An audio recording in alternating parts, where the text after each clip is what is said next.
What does Bible say about New Year celebration and when that is actually happening? What does that actually mean? And New Year resolutions. Do we need them? Do we not need them?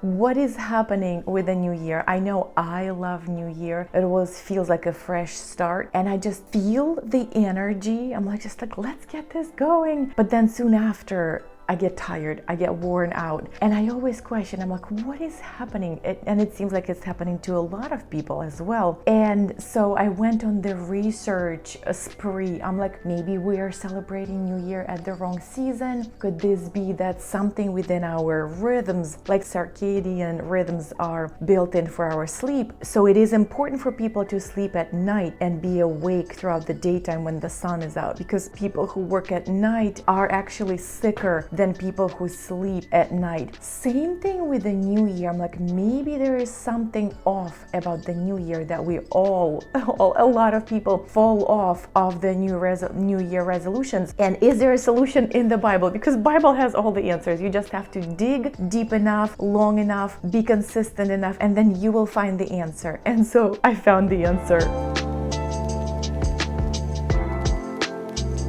Hello, my name is Yana and I am a mom of 4. I'm a wife and I'm also a working woman, so I'm a wedding photographer, so life is busy, life is a lot. It's also very exciting. I do not know what I would want to give up to get more peace and calm. I try to find the balance within it all, organize myself, minimize things that are needed and exclude things that are not needed. And I study the Bible because Bible has a lot of answers for all of the questions that we have. And as a busy mother, I feel like I do need more help rather than less. And so here on this channel, that's what I'm doing. I'm sharing my revelations from the Bible and lessons that God is teaching me in life that you might be curious. We can just chat as a girlfriend to girlfriend so that you can listen into what's happening in my life. But maybe this could also be helpful to you, and potentially you can use it in your life for the benefit of your home and your family. And hopefully we all can build the kingdom of God together. Not our own little empires, but the kingdom of the Most High God who loves us so much. Let's do this.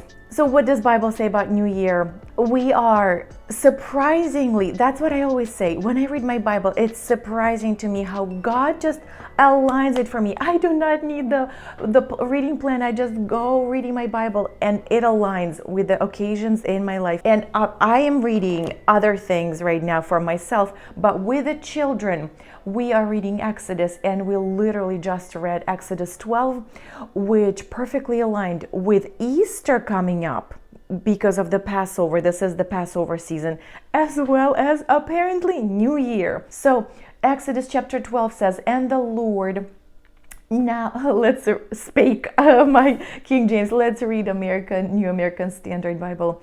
Now the Lord said to Moses and Aaron in the land of Egypt. So they're about to exit the Egypt, and about the Passover, the plague just happened.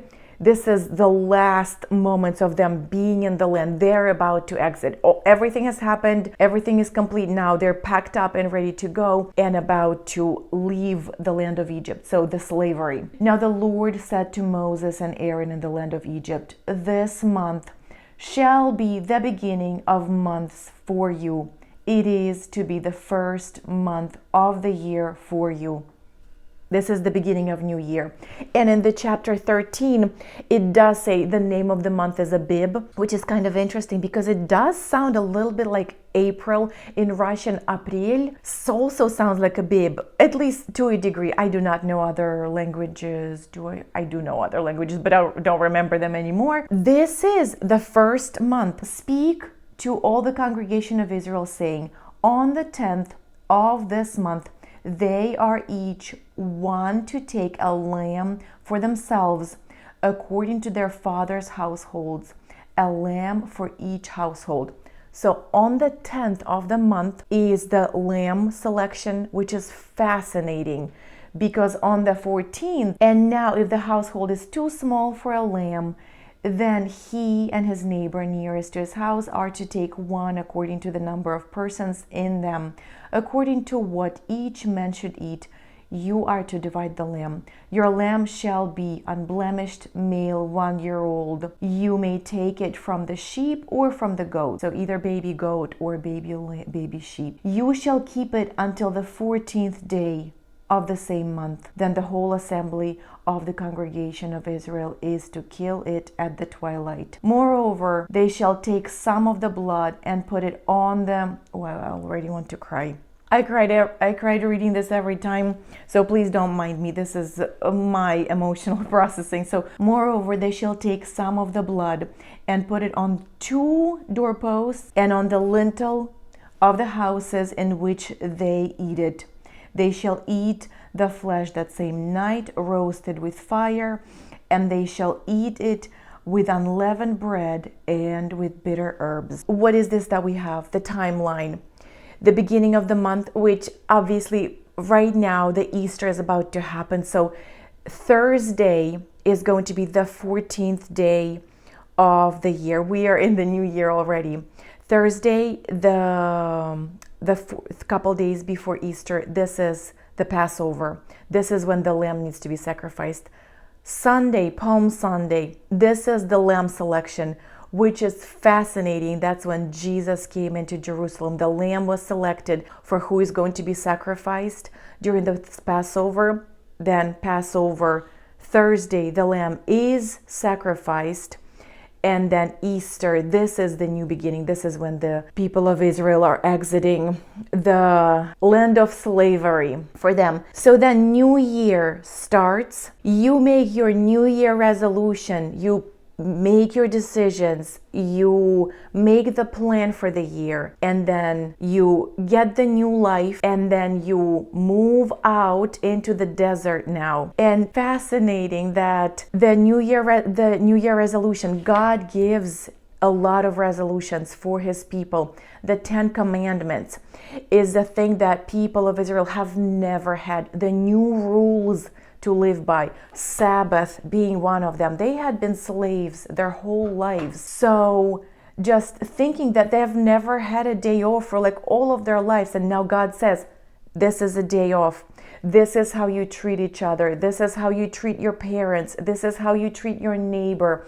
This is how you treat your household and yourself with the Sabbath, and me with the Sabbath, with the rest and worship. And so God gives them a lot of new rules. And then in the Deuteronomy, it's like there is even more explanations for what that is. And the interesting thing that they are in the desert. It's a complicated, challenging environment where they now have to go through and have like this new life built for them, the new identities built for them. So New Year resolutions are the things to change our lives, to change our behaviors, to change our habits. And please do not be hard on yourself, because the same way, sometimes you feel like, oh, what a loser I am. I'm like, interesting, I've never actually called myself a loser, but it feels like I'm such a failure. Why do I keep failing at the same things over and over again? Why can't I stick to the routine? This is just because of our human nature.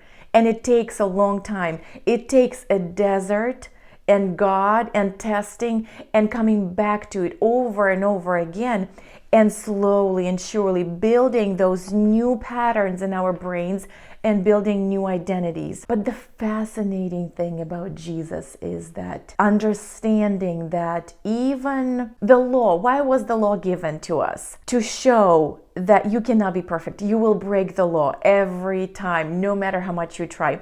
And it doesn't mean that we don't need to try to stick to the resolution, to stick to the new goals, to stick to the desired behavior. Because it says that the righteous falls 7 times and gets up. You fall and you get up and you try again. You fall again and you try. Yes, it is hard. It's like a little bit demoralizing. But do not be fully demoralized, because we are called to doing it again, to attempting it again. What the law shows us is that we cannot do it ourselves. And that is why Jesus is the one who fills every imperfection that we have. That no matter how big of a failure that we are, no matter how much we try, it's like sometimes you look out at the people who are not trying and They're just saying, oh, well, yeah, I'm just a failure, or like I'm whatever, like I cannot do it. This is just life and that's the way it goes. We try to do good. People who do believe in God, you do try to do good because like, you actually know that it is good for us. The law of sowing and reaping, God did build into this universe the law that if you do good, you will eventually reap the good. If you sow bad, if you put the seeds of evil, you will eventually be reaping, collecting the results, the consequences of whatever it is that you are doing. And so do not be discouraged with putting the good seeds and not seeing the result soon enough. It's okay. This is just the way the seasons work. And in a second, I will talk about the seasonality of all of that. So do not be frustrated, but also remember that we can never be perfect enough. That's why all of us need Jesus, because he is the one, the perfect Son of God. God himself came in, humbled himself to put on this fleshly body on his spirit. And he was able to walk out a perfect life. And so he was qualified to be the perfect, ultimate lamb to be sacrificed and fill in all of the imperfections that we have. So accepting that sacrifice and saying, yes, I claim that sacrifice that was done for me. He did it. Now it's my turn to claim it and say, yes, I cannot do it myself. I claim his perfection to become mine because he did it for me. He did it for me. So like I can take it. He's giving it to me. So if I accept it, it's mine. And so before God, we are going to be righteous and holy and pure if we take it, because he's giving it to us. It's just like our job to accept it. The next fascinating thing is here. I've heard this on Instagram and I'm like, it did not click. I'm like, what does that mean? It did not make sense.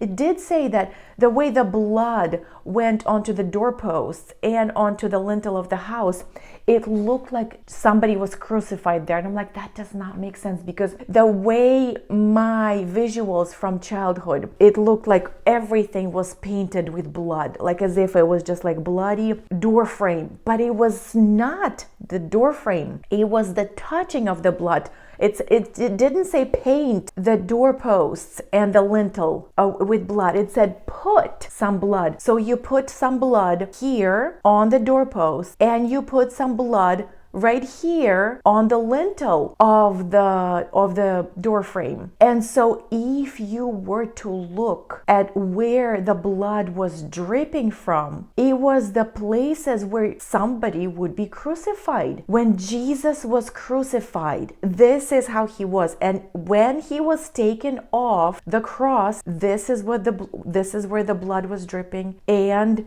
this is where the blood was dripping. So if you were to envision the door frame there, it's like exactly where Jesus was. It seemed like there was a lamb slaughtered and this was his blood there crucified, dripping, just like as if somebody was crucified there. I hope this makes sense to you guys, because when I heard it on Instagram, it did not make sense to me. I'm like, what does that mean? It doesn't make sense. I hope the visual was there for you.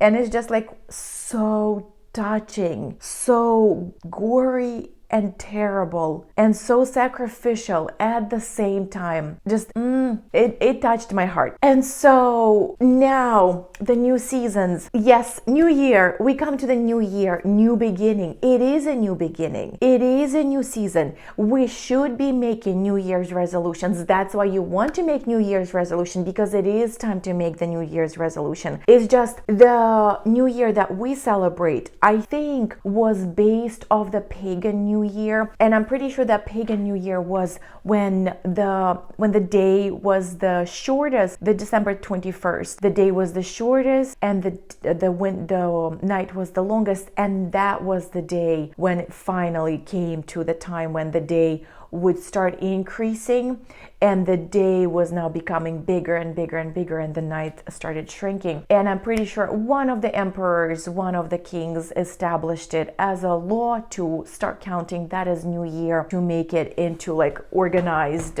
cultural thing. And I'm pretty sure that because it was like majority of people doing this, the pagan nations, it was the easiest for the emperor to say, okay, now this is the new year, this is what we're starting with, just culturally to reel it in, to breed it, to thread it in, to like bring it into like easy system to follow. But God says that the new year is the springtime right before the Passover. However, you should not be disregarding New Year as nothing. The new year, the standard traditional new year that we celebrate, do not disregard it as nothing, because it's almost kind of like a quarter before the new year that Bible says. And I strongly believe that seasonality, God built into seasons for us. And the Bible says there's a season for sowing, there's a season for reaping, there's season for everything. And so here now we need to use the wisdom to look at how we plan our year.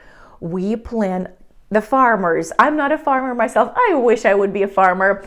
Hopefully, I'm pretty sure that in the new earth, when we come, we will be rebuilding the earth and planting everything. So I will get to be a farmer one day. My little garden will become a big one and beautiful. So that's okay if I do not get to be the farmer in this lifetime. When we come to the new earth, I'm definitely will be a farmer. But anyways, how do the farmers build their calendar year? They have, and it's circular. You have to do the multiple things in one season, in one quarter, so that the next quarter is going to be successful.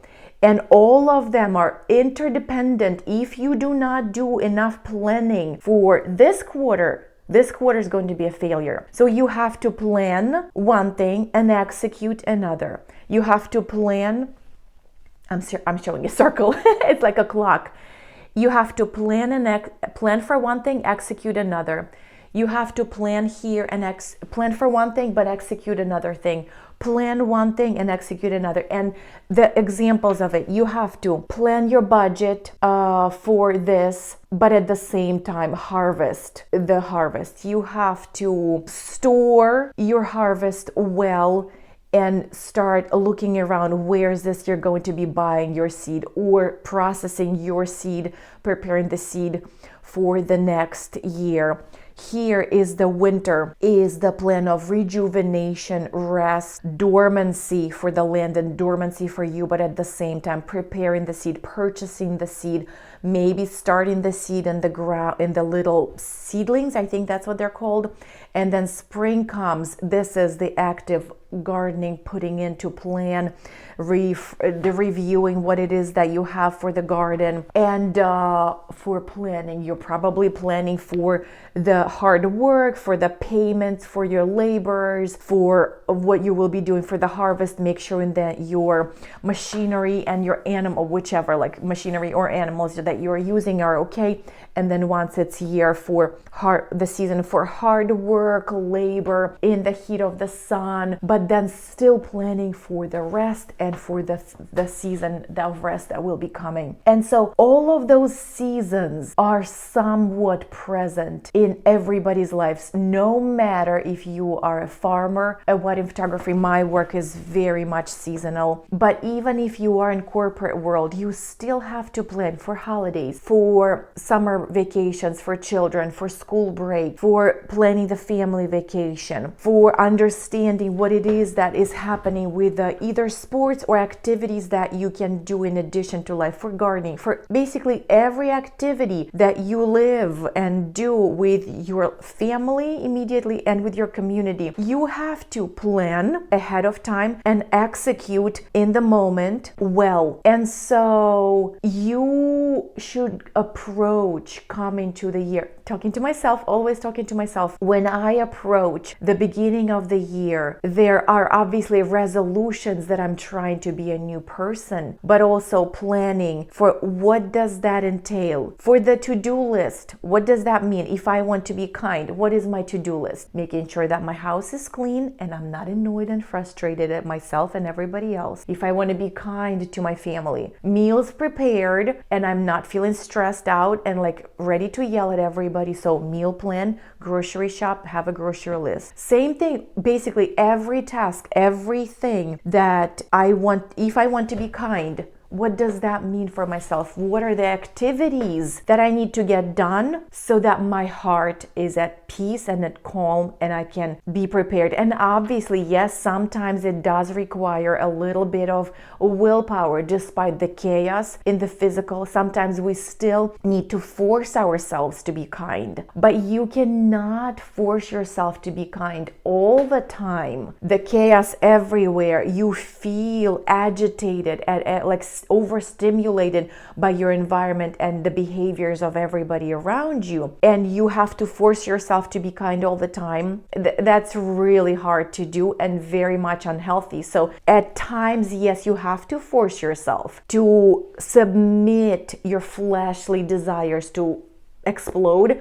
You have to have dominion over the flesh and you have to control yourself. That's why self-control is part of the fruit of the Spirit. You have to exercise self-control, but you also need to set up your systems and your life and your physical environment in the way that most of the times it is easy for you to be kind and patient and good to everybody around yourself, including yourself. Because the way you are kind to yourself is by taking care of everything and everyone, and you know that you did a good job and you are at peace and everything is great. So now the seasonalities, you have to be able to come to the beginning of the year, evaluate what is this that is. And I feel like because spring is like obvious start of life and burst of lives and new energy and new beginnings, like even in the nature. This is great. But for me, one of my New Year's resolutions for this year is to every quarter, come to the every quarter. That's where the book 12-Year Week is so great. Not complete, obviously, because it's not the Bible. Bible is complete. But that book digs into the 12, like this is seasonality of like doing life within 12 weeks so well. So come to the quarter, evaluate your quarter, set the like specific to-do goals for this quarter, what it is that you want to get done with this season of life. And then at the end of the season, evaluate and kick off the next season. That's what I'm resolving, that every quarter I will reevaluate my life and make sure that for the next quarter I am okay. But basically for the year, I feel like spring is just like such a I'm not going to give up on New Year resolutions for the new year, because this is just like another quarter that starts. That's a winter quarter right now. The quarter for the spring has begun, but I think God has a lot of wisdom. Just saying this makes me feel like so ridiculous. God is the wisdom. This is like so belittling to say, I think God has so much wisdom. He is the wisdom. So if he says the beginning of let your new year be Abib, your April, I'm just choosing to follow God and say this is my new year. And then quarterly planning, seasonality planning will be coming every quarter for me. And that is all. I hope this was helpful to you guys. I am sure that some of it may resonate, some of it might not. But that's why I always encourage you, read your Bible, do your own research, understand how God is speaking to us so well. If you have any other questions, you guys feel free to leave them under this video or message me on Instagram. If you have a personal issue that you would like to work through with me, I do personal coaching for photography, for business, for family life. So feel free to reach out about that. Otherwise, you guys, I thank you so much for spending time with me. It was lovely to share with you what God is revealing to me. Have a beautiful life. Have a beautiful day. God willing, I will see you in my next video. Bye-bye.